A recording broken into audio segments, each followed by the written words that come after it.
Assalamualaikum warahmatullahi wabarakatuh. Perkenalkan nama saya Olecaya Ningrum.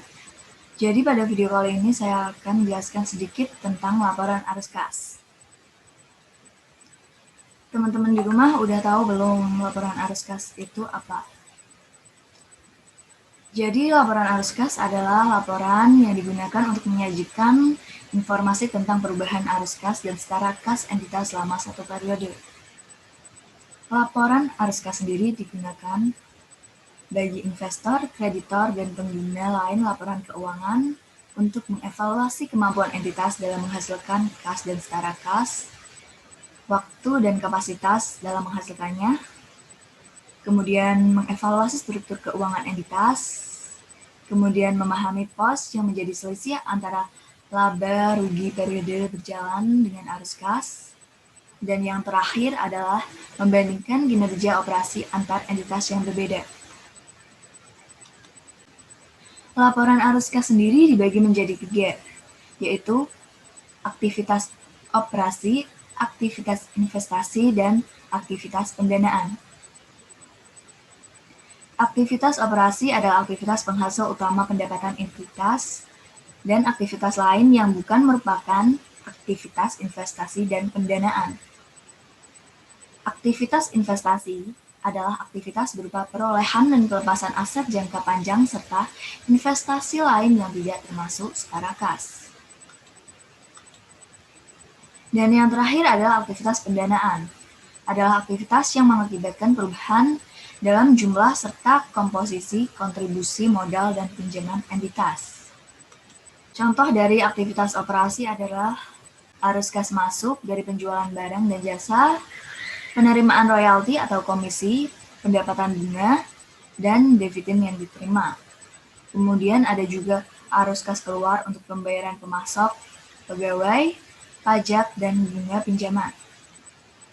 Contoh dari aktivitas investasi adalah arus kas masuk dari penjualan aset tetap, penjualan aset tak berwujud, penjualan saham atau instrumen utang, penerimaan dari pembayaran pinjaman.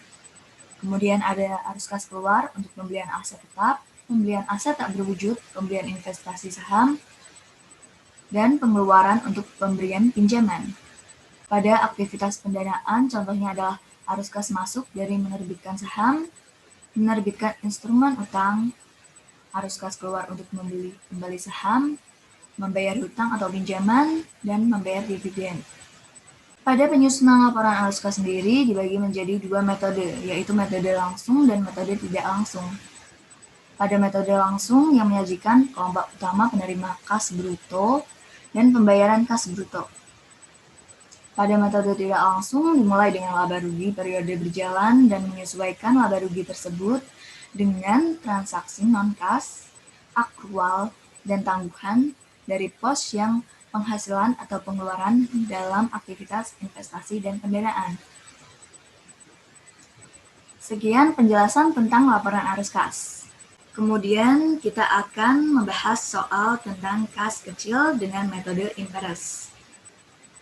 Dibentuk dana kas kecil dengan mengeluarkan cek nomor 17 sebesar 2 juta, dibayar beban transportasi ke Semarang 50.000, dibayar biaya angkut pembelian 100.000, dibeli perlengkapan kantor 150.000, dibeli perlengkapan kantor 120.000, dibayar langganan surat kabar 30.000, dibayar uang makan pegawai yang lembur 100.000, dibeli materai pos 21.000, dibayar telepon bulan Februari 150.000, dibayar perlengkapan kantor 100.000, dibayar reparasi peralatan kantor 120.000, dan pada April tanggal 1 diisi kembali dana kas kecil dengan cek nomor 26. PT Adi Makmur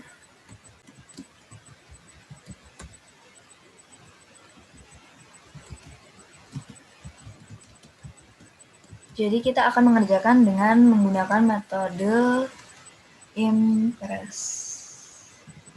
Tanggal, nama akun, debit, kredit.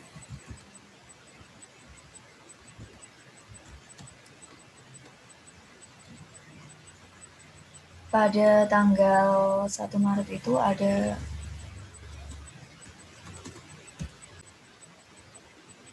Pada tanggal 1 Maret tadi ada transaksi pengisian kas kecil, jadi jurnalnya kas kecil pada kas sebesar 2 juta rupiah.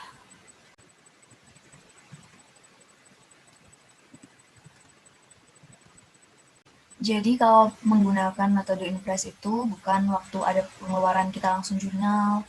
Misal nih ya, ada beban transportasi ke Semarang. Kita nggak jurnal satu-satu. Jadi ini semua kita jurnal bareng waktu pengisian kas. Ini semua di jurnal pada tanggal 1 April. Dan ini kan ada perlengkapan kantor ya. Perlengkapan kantor kan bukan cuma satu, ada 3, ini sama ini. Nah ini nanti langsung ditambah jadiin 1. Langsung kita jurnal aja. Beban transportasi.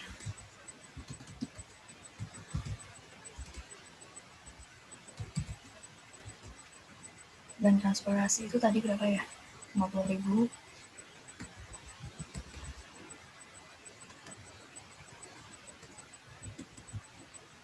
Beban angkut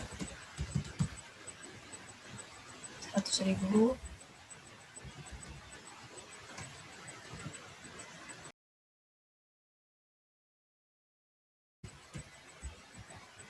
Perlengkapan kantornya nilainya adalah 150, 120, sama 100.000. Jadinya 370.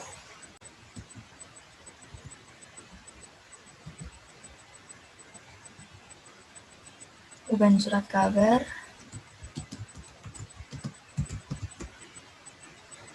30.000. Beban uang makan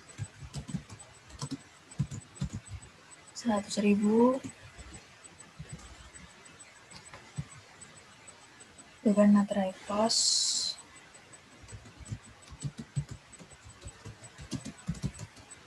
21.000. Kemudian ada beban telepon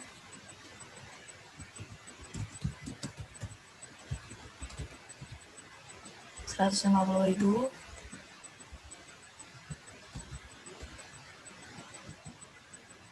Kemudian beban reparasi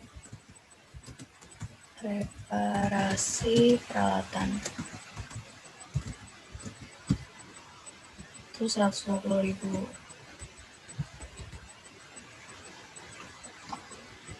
Kita jurnal pada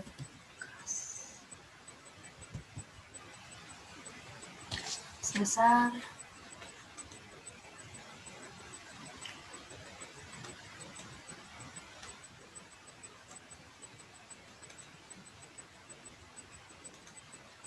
Rp941.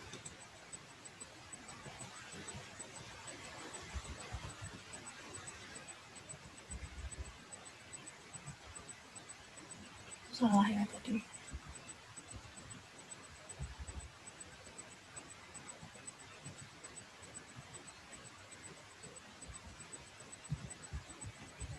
Jumlahnya adalah, kita jumlah ya teman-teman.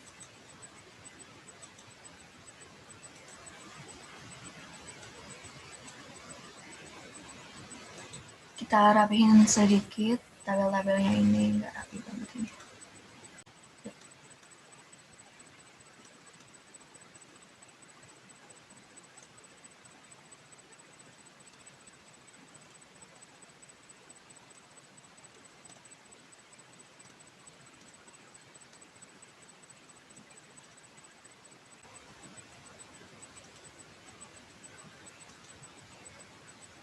Dan ini teman-teman jurnalnya jadinya seperti ini. Kalau menggunakan metode impres itu jadinya seperti ini. Oh iya, ini lupa dikasih tanggal, ini 1 April ya teman-teman.